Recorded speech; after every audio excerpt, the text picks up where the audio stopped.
There are times when you want your pages to be hidden from search engines or bots. These could be like your upsell pages or different, offer pages or maybe thank you pages that you don't want search engines to crawl and show in search results. And nowadays, in modern days, I guess the LLMs or AI bots as well. So now we have a setting to prevent this.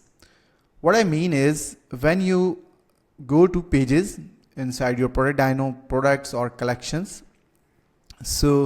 and you hit this edit button, you will see this new setting, search engine visibility.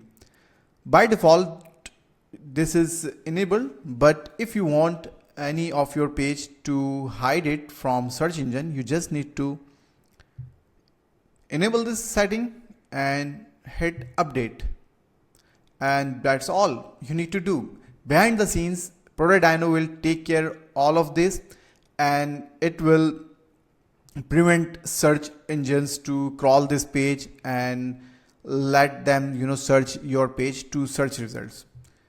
This is really simple, and I hope you like it. Thank you.